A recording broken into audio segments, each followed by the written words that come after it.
But didn't your son profit from the Food for Oil program? Did he profit from it or no?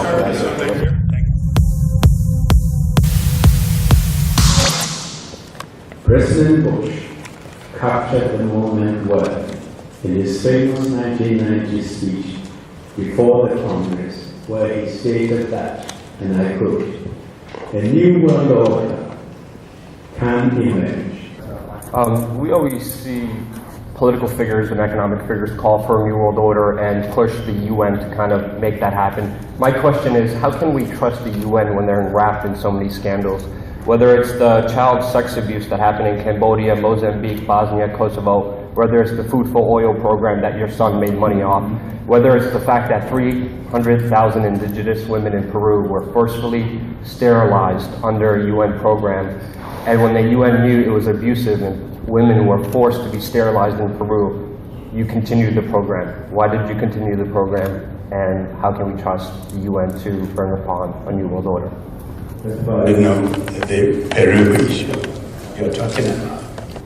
It was the UN population Let me tell and the you UN that the FPA. UN is member states. When you raise all these issues that the UN hasn't stopped, that the UN hasn't been able to resolve, we have to put things in context. The UN is the member states. Your government and my government.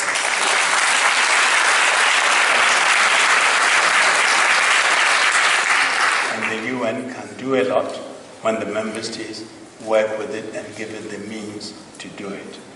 We have to be careful how we talk about the UN. You talk about the UN as if it's some satellite out there, completely divorced from the member states. You have two United Nations. The United Nations that is made up of member states who control the Security Council, who control the General Assembly, issue the mandates, and the Secretariat that tries to implement it. Often they don't have the resources to get the work done. We have had crisis, humanitarian, very serious humanitarian crisis. The Secretary General puts out an appeal, and he's lucky if he gets 13% of the resources he needs to do that. How do you then, where does the blame lie? By referring to the UN as some sort of a satellite, you're giving the member states an alibi. It's not us.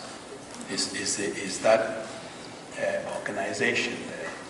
And I don't think it's fair to the victims you're trying to speak for, nor is it fair to the United Nations, or does it make the member states responsible? I think for the UN to be effective, the member states should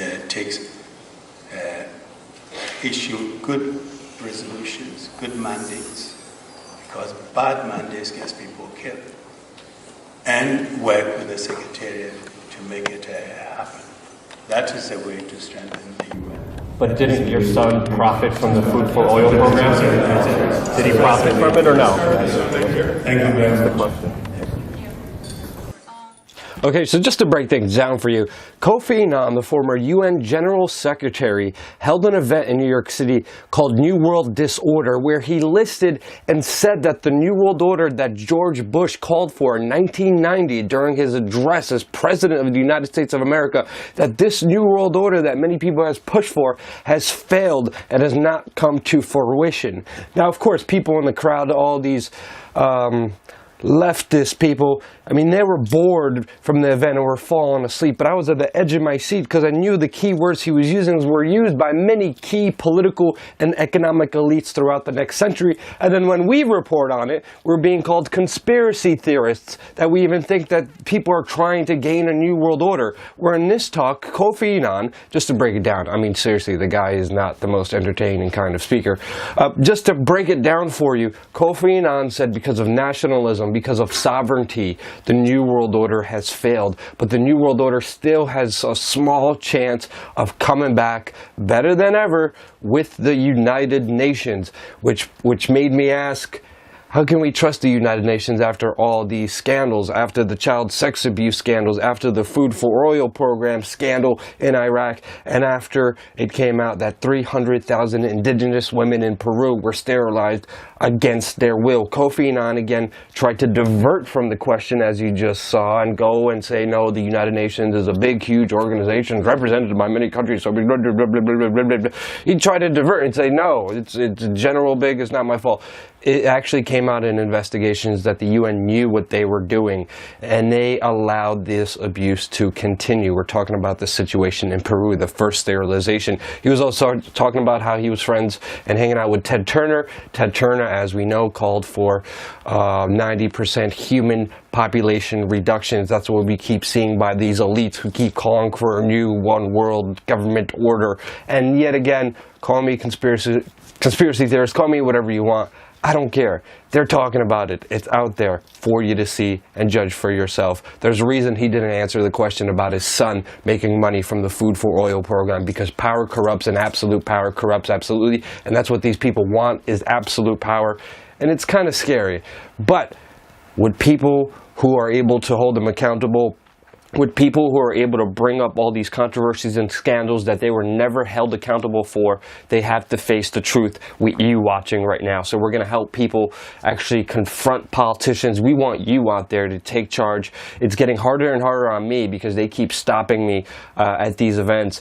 We want you to do it. So sign up on our email list. It's in the description below. Click on that link. Sign up. There's going to be a lot of exciting news from us coming up, as well as confrontations. So subscribe and like this button if you found this video entertaining. Again, thank you again so much for watching.